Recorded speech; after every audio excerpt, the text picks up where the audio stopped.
Sa isang residential area sa Washington noong 1995, natanggap ni Quinn at Maddie, magkapatid, ang isang horror movie bilang regalo mula sa kanilang lola at nagpasya silang panoorin ito ng magkasama sa kanilang telebisyon. Habang pinapalabas ang pelikula, namamangha ang mga bata sa mga eksena. Sa sandaling iyon, dumating ang kanilang ama. Mabilis na pinatay ni Maddie ang telebisyon upang hindi makita ng kanilang ama ang kanilang pinapanood, at pagkadating ng ama, nagpatuloy silang mag-enjoy sa kanilang pelikula.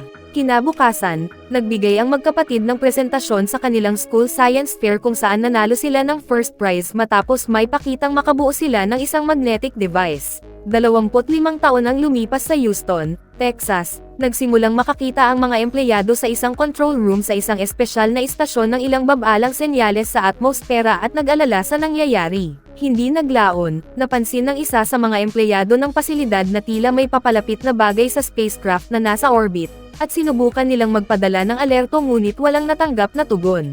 Nang mapagtanto na hindi gumagalaw ang space station, si Quinn, na ngayon naging team leader, ay sinubukang makipag-ugnayan muli sa mga astronaut. Ngunit sa sandaling iyon, nakita ng mga empleyado ang isang unidentified spacecraft na bumabangga sa istasyon. Sa malayo, sa isang military vessel na tinatawag na USS Colossus, si Maddie, na ngayon kilalang commander, ay patuloy sa kanyang paghahanap ng mga enemy submarines nang biglang mapansin ng isa sa kanyang mga assistants ang kakaibang galaw sa radar. Kasabay nito, na-intercept ng mga sundalo ang komunikasyon mula sa kanilang mga kaaway na desperadong sumisigaw sa radyo, na nagsasabing may isang kakaibang nilalang na umatake sa kanilang mga barko. Gusto nilang pigilan na maging susunod na target, iniutos ng commander na pasabugan ng barko ang target gamit ang mga missile, na lumalabas na isang higanteng halimaw na isda. Sa kabila ng ilang missile strikes, buhay pa rin ang halimaw at nang mapagtanto na nasira ang hull ng barko, iniutos ng commander sa lahat ng sundalo na lisanin ang barko.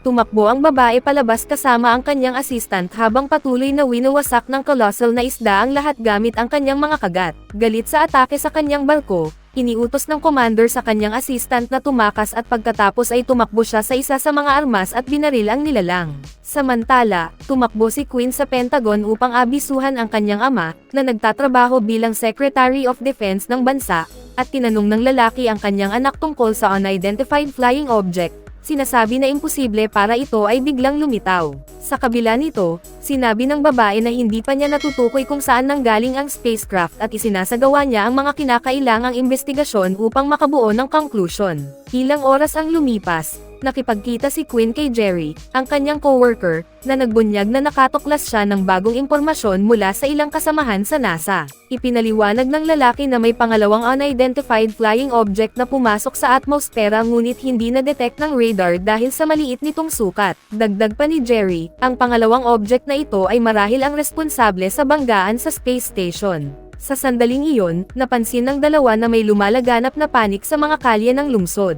Kasabay nito, sa isa sa mga gusali, pinanood ni Aaron at ang kanyang asawang si Gretchen ang kaguluhan sa mga kalye kung saan lumitaw ang isang uri ng alien drone na nag-scan sa lahat ng paligid.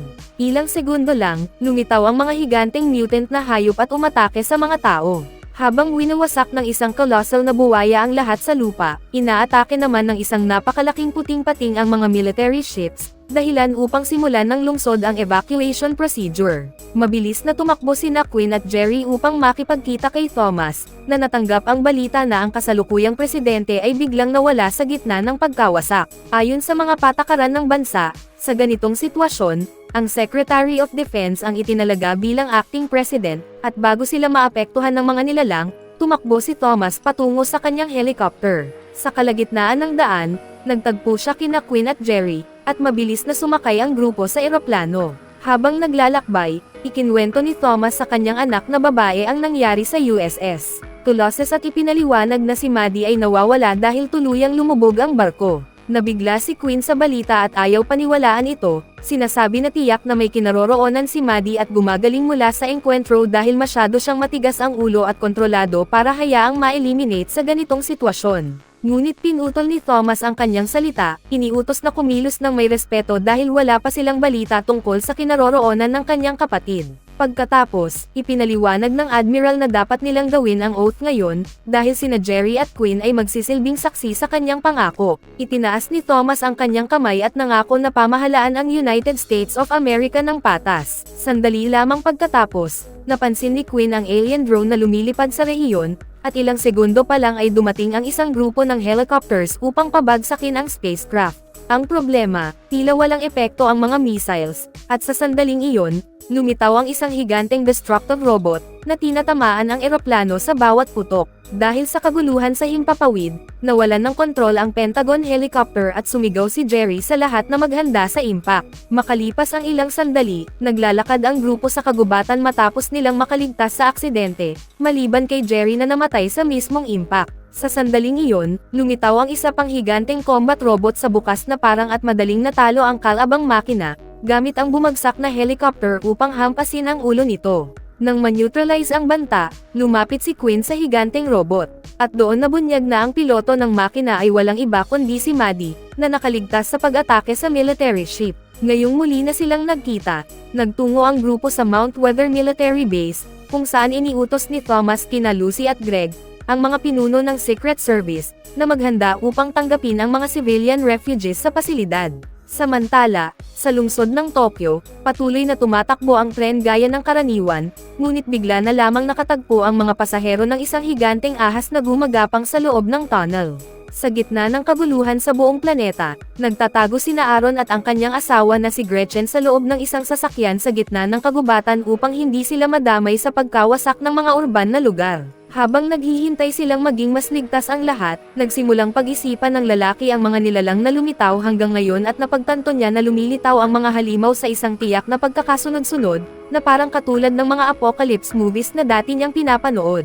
Samantala, sa Mount Weather Facility, kinausap ni Maddie at Lucy ang iba pang Army commanders tungkol sa kasalukuyang sitwasyon. Matapos maipasa ang lahat ng impormasyon, humingi sila ng tulong kay Quinn upang pag-usapan ang susunod na hakbang. Ipinaliwanag ng flight director na bago pa man umatake ang alinman sa mga nilalang na iyon, may isang drone na lumitaw sa kalangitan na nag-scan sa buong lugar, at napagpasyahan niya na maaaring isa itong alien spacecraft. Nabahala ang grupo sa impormasyong ito, at ibinunyag ni Quinn na ilang oras na ang nakalipas, nagawa ng Navy na pabagsakin ang isa sa mga sasakyang iyon, kaya nais niyang pumunta roon upang pag-aralan ito at malaman kung ano ang ginagawa ng mga alien.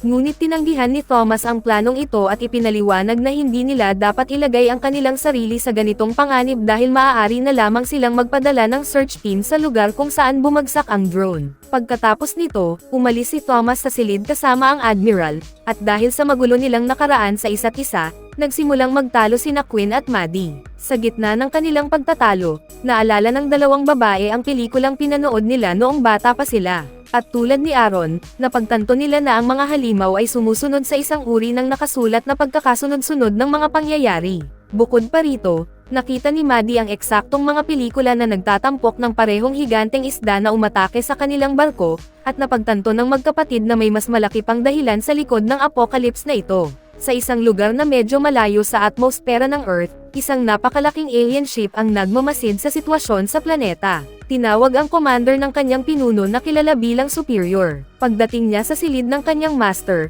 iniulat ng extraterrestrial commander ang kasalukuyang sitwasyon ngunit pinagalitan siya ng Superior, na nagsabing kailangan niyang itigil ang hindi kinakailangang pag-eliminate sa mga tao. Doon nabunyag na hindi naman balak ng lahi ng mga alien na tuluyang lipulin ang mga tao.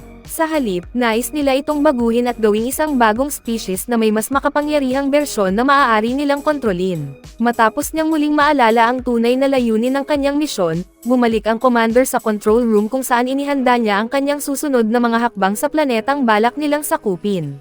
Samantala, pabalik sa New York City, nagkita sina Aaron at ang kanyang asawa na si Gretchen kasama ang isa sa mga pangunahing aktor ng apocalyptic creature films na may mahalagang impormasyon. Pagkatapos, nagtungo sila sa Mount Weather kung saan hiniling nila kay Greg na papasukin sila. Matapos suriin ang kanilang credentials, nakipag-usap ang Secret Service agent kay Lucy.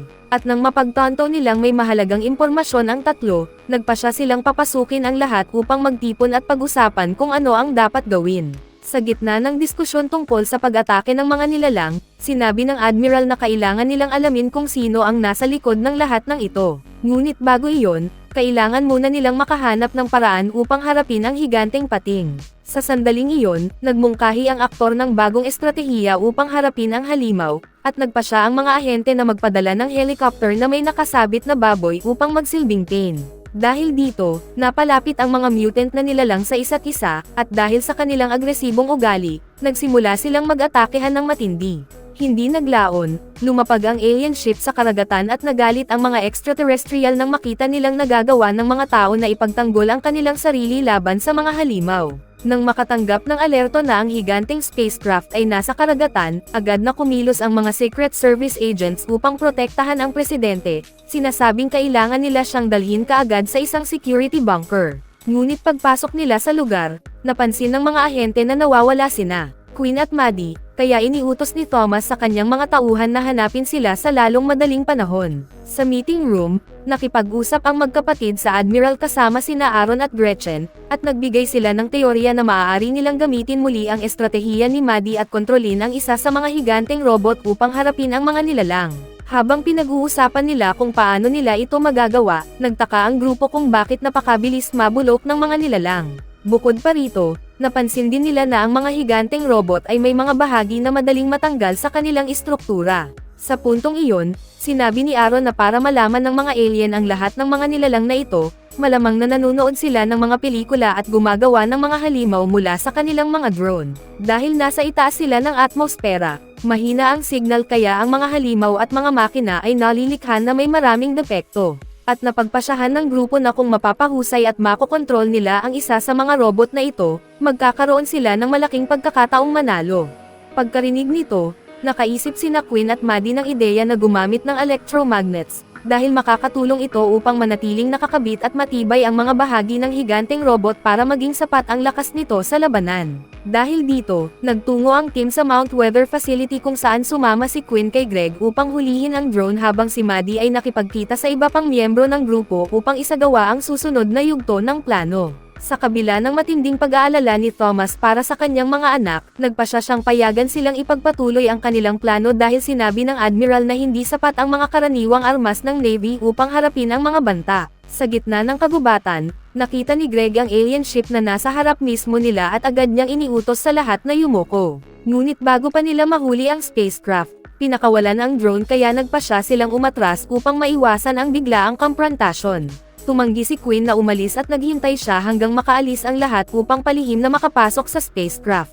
Napansin ng Secret Service agent na wala na sa kanilang kasama ang babae at labis siyang nagalit. Ngunit bago pa sila makabalik, nagulat ang mga sundalo nang salakayin sila ng mga alien na gumamit ng gamma ray sa kanilang mga ulo. Sa loob ng spaceship, nakarating si Quinn sa control room kung saan nakita niya ang isang napakalaking alien panel. Samantala, napansin ni Maddie ang drone na lumilipad sa ibabaw ng lugar kaya tumakbo ang grupo upang hindi sila matagpuan ng mga mananakop. Ngunit hindi nagtagal, nagulat sila nang harangin sila ng isang grupo ng mga zombie, kaya napilitan silang tumakbo patungo sa isang saradong zoo upang hindi sila makain ng buhay. Ang problema, pagpasok pa lamang nila sa lugar ay napansin ng mga nakaligtas na tila nagbago ang mga hayop doon. At bigla na lamang inatake si Aaron ng isang mabangis na koala.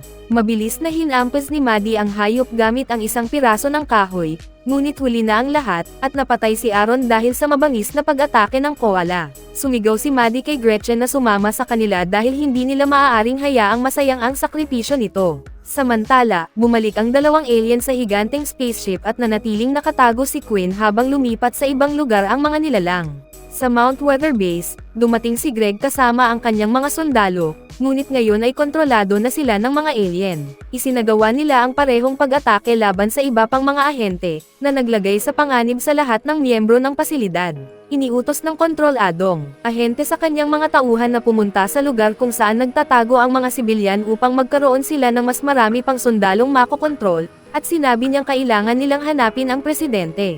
Ilang minuto ang lumipas, nagulat sina Thomas at ang Admiral nang dumating si Greg kasama ang iba pang mga alien.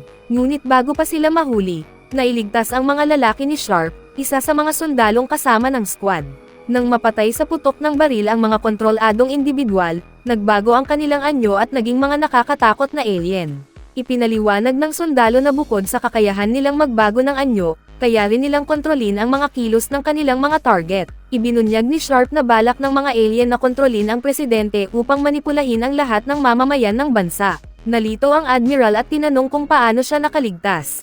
Sumagot si Sharp na nagkunwari siyang kontrolado upang makapasok sa kanilang hanay at naghintay lamang ng tamang sandali upang umatake. Pagkatapos nito, kinontak ni Thomas ang kanyang anak sa pamamagitan ng radyo, at habang nakikipag-usap sa kanyang ama, napansin ng babae na tila may nakarinig sa kanya kaya agad siyang tumakbo upang magtago. Nang mapagtanto nilang nauubos na ang oras, sinabi ng admiral na kailangan na nilang kumilos. At kahit alam niyang maaaring ma-eliminate si Queen sa komprontasyon, nagpa siya ang presidente na unahin ang buhay ng milyon-milyong taong nasa panganib. Ipinaliwanag ng admiral na ilulunsad ng military ang mga robotic shark sa isang aktibong bulkan at lalagyan ang mga ito ng explosives upang lalo pang palakasin ang pagsabog, upang ma-eliminate ang lahat ng mga halimaw sa paligid. Kasabay nito, natapos ni Maddie ang paghahanda sa higanting robot at pinaandar ang mga engine kasama ang electromagnets, dahilan upang madaling tumayo ang combat machine. Sa sandaling iyon, nakatanggap ang babae ng tawag mula sa kanyang ama na nagsabing inaatake na ng mga alien ang lahat ng refugees. At dahil wala na silang paraan upang mailigtas ang mga ito, hiniling niya sa kanyang anak na pumunta sa lugar kasama ang robot. Sa kabila ng pakiramdam na napakabagsik ng desisyong iwan ang mga taong iyon, alam ni Thomas na milyon-milyon ang maaaring ma-eliminate kung hindi nila itutuloy ang plano, kaya nagpasya siyang ipagpatuloy ito. Pagdating nila sa labasan, narinig ni na Sharp at ng Admiral ang isang drone na lumilipad sa ibabaw ng lugar kaya nagpasya silang maghintay muna ng ilang minuto hanggang malaman nila kung ano ang nangyayari. Hindi nagtagal, isang higanting mutant na alligator ang lumitaw mula sa ilalim ng tubig. Nang matukoy ang presensya ng nilalang, agad itong hinarap ni Maddie at sinuntok ng maraming beses ang halimaw. Sumisid ang mga robotic sharks patungo sa spaceship na nakahinto sa ilalim ng karagatan upang simulan ang susunod na yugto ng kanilang plano, kung saan nagsimula silang bumuo ng napakalaking tornado ng mga pating. Sa gitna ng banggaan ng mga higanti, nagawa ng mutant na alligator na tanggalin ang isa sa mga braso ng robot ni Maddie.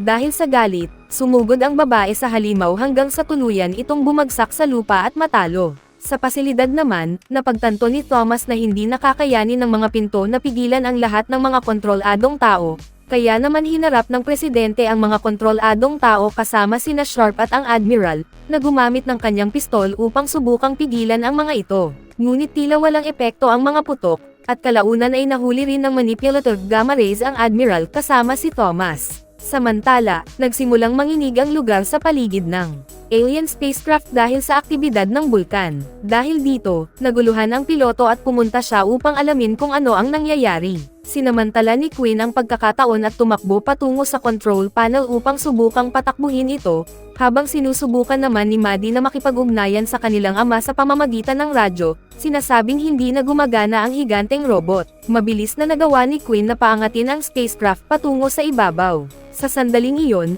nagulat siya nang dumating ang piloto na nagtangkang pigilan siya. Dahil sa takot, gumawa ang babae ng galaw upang makawala at sinubukang kausapin ang alien, sinasabing wala siyang armas. Inilabas ni Queen ang mga gamit na nasa loob ng kanyang backpack upang ipakita sa alien. Sinusubukang gambolain ang mga ito upang hindi siya ma-eliminate. Nakita niya ang trofeo na napanalunan nila ni Maddie sa science fair at napagtanto niya na kahit maraming beses silang nagkaroon ng hindi pagkakaunawaan ng kanyang kapatid, hindi niya kailanman itinapon ang bagay na iyon dahil isa itong mahalagang alaala.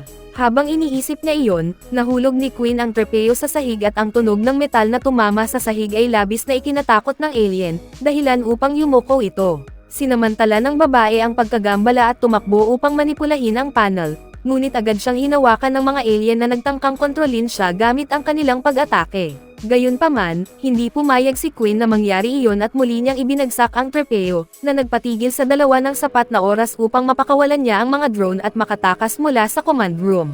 Naghanap ang babae ng paraan palabas at pumasok sa isa sa mas maliliit na sasakyan kung saan siya natagpuan ng commander. Mabilis na umatake si Queen sa kanyang kalaban at nagawa niya itong mapahinto sa pamamagitan ng malakas na sunod-sunod na suntok. Habang papunta sa atmosfera ang spacecraft kasama ang mga drone nito, muling tumayo ang napakalaking alligator at sumama sa umiikot na tornado ng mga pating. Sa sandaling iyon, dumating sina Maddie at Gretchen sa labas ng pasilidad kasama ang aktor, ngunit bigla na lamang lumitaw si Thomas kasama ang Admiral. Bago pa makapag-react si Gretchen, agad siyang nakontrol ng gamma ray ng presidente. At upang hindi sila ang susunod na mabiktima, tumakas sina Maddie at ang aktor.